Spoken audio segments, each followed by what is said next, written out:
ब्राह्मणों का ये तो फायदा ही है। हम यही मारते दादा क्या कहने पूजा भैया सही सलाह देंगे। पानी पानी पानी पानी। आज देश के अंदर भारतीय जनता पार्टी की सरकार जो माननीय नरेंद्र मोदी के नेतृत्व में बनी थी, उसके 12 साल पूरे होने जा रहे हैं।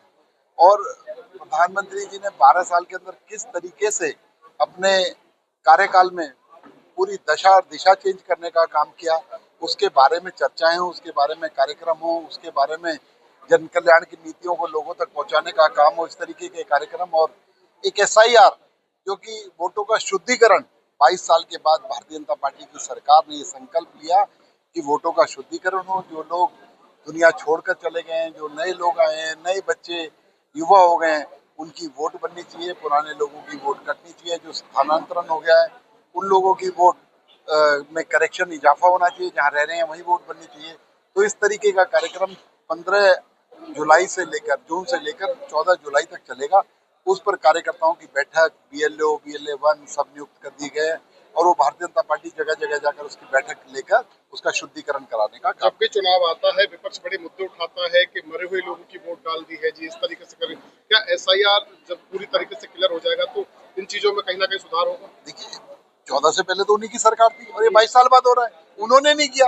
अरे अब तो हम कर रहे हैं, उन्हीं की बात का जवाब देने का काम कर रहे हैं। इसलिए विपक्ष अगर कोई जिम्मेवाराना तरीके से लिखित में कोई बात देगा, उससे उसके उस डिपार्टमेंट के अधिकारी और सरकार उसके प्रति पूरी जवाबदेही है। लेकिन सिर्फ भ्रामक प्रचार करके, शोर मचाकर, झूठ बोलकर, अनर्गल बातें करके कोई फायदा नहीं होने वाला। मंत्री जी, प्रतला को लेकर के बड़ा सवाल खड़ा हो रहा है, विकास कहीं ना कहीं नहीं हो पा रहा है। किस तरीके से देखिए, यहाँ के जो प्रत्याशी थे टेकचंद शर्मा जी, पूर्व में विधायक भी रहे। अब मैं उनको यही आग्रह करने आया हूँ कि थोड़े एक्टिव हो जाओ। अरे कोई बात नहीं, विधायक नहीं है तो सरकार तो हमारी है। और ये ऐसी सरकार है जो नायब सैनी के नेतृत्व में सिरसा से लेकर होडल तक और महेंद्रगढ़ से लेकर यमुनानगर तक समान रूप से विकास करने के लिए संकल्पित है। इसलिए आप आइए, अपने आगे लोगों की समस्याएं लाइए, हम सब मिलकर काम करेंगे। हरियाणा में विकास का पहिया चल रहा है, क्या प्रतला में भी पहिया चलेगा? क्योंकि बिल्कुल, मैंने यही कहा है कि ये पहिया किसी तरीके से प्रतला के अंदर धीमा ना हो, ये चलता रहना चाहिए। मंत्री जी, अब देखा जाए तो कहीं ना कहीं एक बड़ा मुद्दा चल रहा है दिल्ली में, जिस तरीके से कांड हुआ, अग्निकांड, उसके बाद हरियाणा में भी कहीं ना कहीं सवाल उठ रहे हैं होटलों की। बिल्कुल, सबकी जांच चलेगी, सबकी चेकिंग होगी। जो इस तरीके की गलत अनुस्थिति हुई है वो सबको चेंज करेंगे।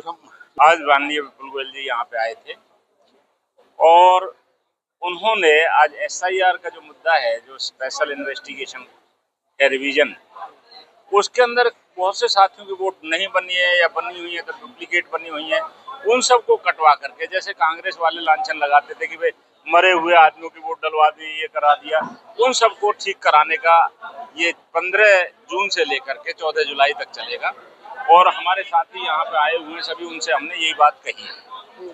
आज माननीय मंत्री जी ने बहुत सारी समस्याएं जो प्रतला की थी उनके बारे में भी हमने उनसे बात की और उसमें सबसे विशेष बात ये थी कि जो आदित्य होम सोसाइटी है, यहाँ से जो 1.5 किलोमीटर का रास्ता है, प्लस मतदाना, इसके साथ साथ ये जो इसमें ट्रांसफार्मर की इंडिपेंडेंट फीडर की बात है, इस तरीके के हमने उन्हें रिप्रेजेंटेशन दिया और उन्होंने आश्वासन दिया है कि मैं निश्चित तौर पर इसके अंदर ये सारे काम करवा करके दूंगा। प्रतला के विकास की बात कर ले तो कहीं ना कहीं एक तरीके सौतेला सा व्यवहार प्रतला के साथ हो रहा है। आपने तो इतने दिनों नेतृत्व किया इसका, किस तरीके देख रहे विकास को लेकर?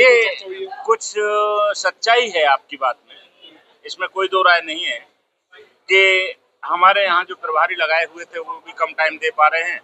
अब हमने आज यही बात कही है, ऊपर भी हमने बात की है कि हमारे यहाँ पे लोकल लेवल का कोई मिनिस्टर लगा लिया जाए, जिससे कि हम अपनी समस्या का भी समाधान करा सकें और इलाके का भी भला कर सकें। माननीय मुख्यमंत्री जी से भी मैं परसों मिला था, उनसे भी इस चीज के बारे में निश्चित तौर पे बात हुई थी। उन्होंने कहा है कि भाई आप इसका एक प्रोग्राम हमें दें, जिससे कि हम इलाके के अंदर विकास की जो पुरानी गति थी उसी को आगे बढ़ा सकें, उसी को आगे चल सकें।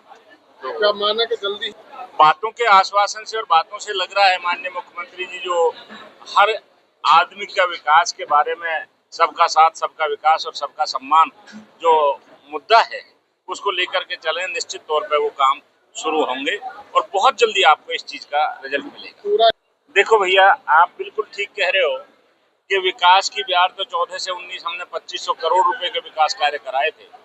बाकी अब दिक्कत क्या है कि जब तक मैं भी आज दूसरे के माध्यम से ही लाऊंगा। पहले तो अपना जब सरकार में उस समय पे ये था, आज मैंने इस चीज के बारे में माननीय मुख्यमंत्री जी से भी बात हुई और कल परसों हमारी मुख्यमंत्री जी से बात हुई है। निश्चित तौर पे मैं गारंटी के साथ कह सकता हूँ कि जो आने वाला समय है पृथला के लिए स्वर्णिम काल होगा। निश्चित रहिए।